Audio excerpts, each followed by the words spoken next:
Yes, Bears fans, we've got 3 more games of Bears football to suffer through in this 2024 season.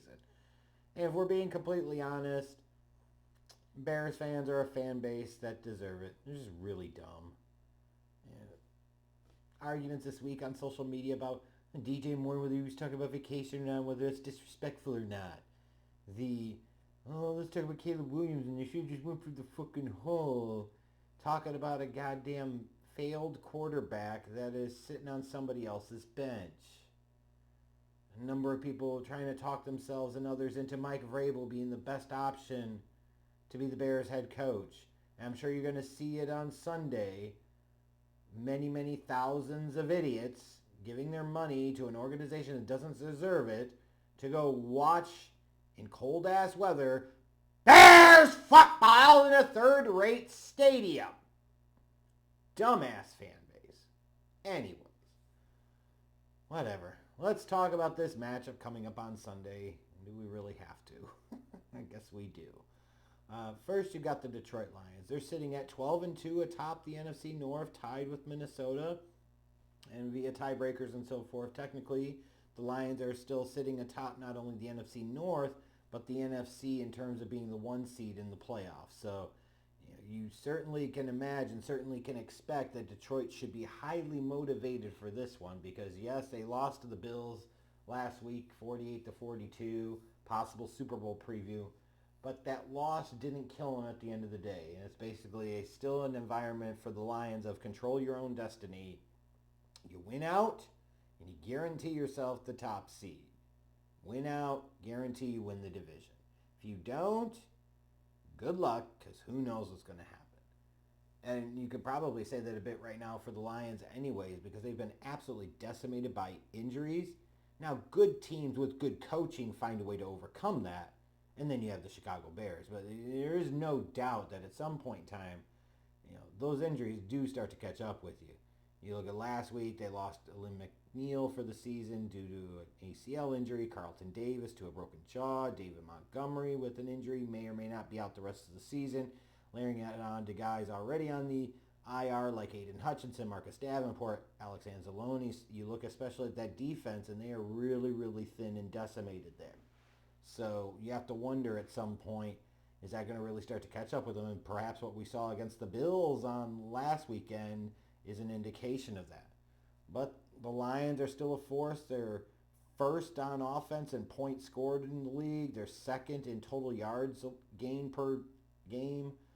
Ben Johnson will arguably be the top head coaching candidate available this cycle. And a lot of Bears fans are really excited about the thought of him being the guy to work with Caleb Williams. And while Ben Johnson isn't my first candidate for different reasons, he's certainly high up on the list. And it would be really, really, really, really, really hard to sit there and knock that hiring. Really, really hard. To the, well, it's the same shit with Matt Nagy. No, it's not. Ben Johnson has been an offensive coordinator and play caller for several years of an elite level NFL offense. Matt Nagy had a few games at the crank at Kansas City and shit planted in the playoffs against the Titans. Not remotely the fucking same. Ooh, you sit there, fucking same idiots want to hire Mike Vrabel. Fuck off. Meanwhile, for the Lions, defense, they're statistically looking still okay, but the injuries are really starting to take a toll.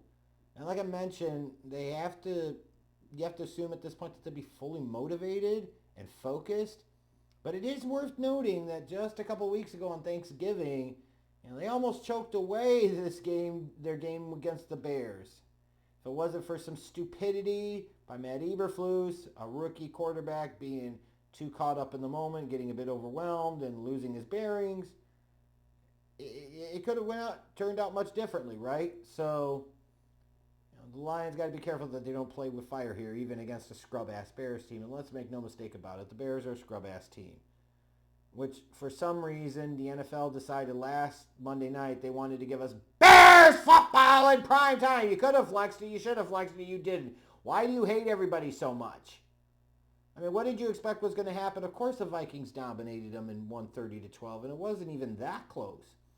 Any thought about Thomas Brown being a head coaching candidate, that's quickly out the window, which is perfect, right? That's why you did it. Because you had to see whether or not he had any chops there. He fucking doesn't. His team looks every bit as bad, if not worse, as if Eberflus is there. So, yeah, no. At least you've settled that. And a season that started to seem like with some promise, they were at 4-2 coming out of the bye week. They've now lost 8 in a row. And you could say, well, what happens if the Hail Mary isn't completed against Washington, by Washington? You know, maybe the season turns out much differently, or this team is 5-9, right? Because even when you look at them, their 4 wins are nothing to take pride in. And I will say in defense of the Bears, they've had a pretty tough schedule this year, but boo fucking who. You got to beat the people that you scheduled against, whoever they are. You know, the 4 Bears victories this year against the Titans, a depleted ass at the time Rams team, the Panthers, and the Jaguars. So 3 teams that are scraping and battling it out for the top pick in the NFL draft, and the Rams, who didn't have Cooper Kupp, didn't have Puka Nacua, like they had injuries all over the place. Those are the Bears' 4 victories this year. So it's pretty fraudulent 4-10 if we got to be completely honest there. And let's be real, most Bear fans at this point, except for the dopes and idiots that are buying tickets to the game at Soldier Field, are going to be far more interested in watching Ben Johnson and what he does on the other sidelines as the Lions offensive coordinator than they will be with the team. And frankly, that's as it should be. If the Chicago Bears players don't care, why should the fans? It's okay to already think about the future because the present certainly sucks, as per usual, because Bears football. Because this offense is last in the league in total yards. Defense is now 24th in the league in yards allowed. Just bad football all the way around that is getting worse. There's lots of discussion about Caleb Williams over the past week that frankly gets a little exhausting and stupid and everything else. But again, dumb fan base like Chicago Bears fans, what else would you fucking expect? The betting odds for this one, Detroit's favored by 6.5 and the over-under's 48. I think that the money line is that way because you've got a lot of injuries for the Lions and then that kind of memory of Thanksgiving. You know, the Bears came back on them and made it a really close one. For the Lions, like I said, the injury report is really rough. Lots of key guys out. For the Bears, they're likely to have Roshan Johnson and Braxton Jones back. Tevin Jenkins and Jervon Dexter Sr. may play, but they're listed as questionable, so they may be less than 100%.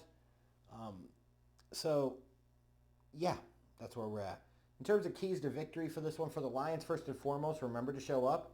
Get rid of the memory of losing to the Bills as much as you can and just focus on this one and treat the Bears like a big game because for all intents and purposes, even though the Bears absolutely suck right now, they are truly a big matchup. This is a big, big game. You have to win this one. So you got to jump on the Bears early. That means your offense has got to come ready to carry the weight, to carry the water. And then you got to keep the throttle open on offense. Like, show no mercy. If you're up 20 in the first half, keep striking, keep going, keep being aggressive. Try to bury them by 35, 40 points. Because you don't want this team hanging around. If you let them hang around and they start to believe in themselves, they might try to get some revenge from what happened on Thanksgiving.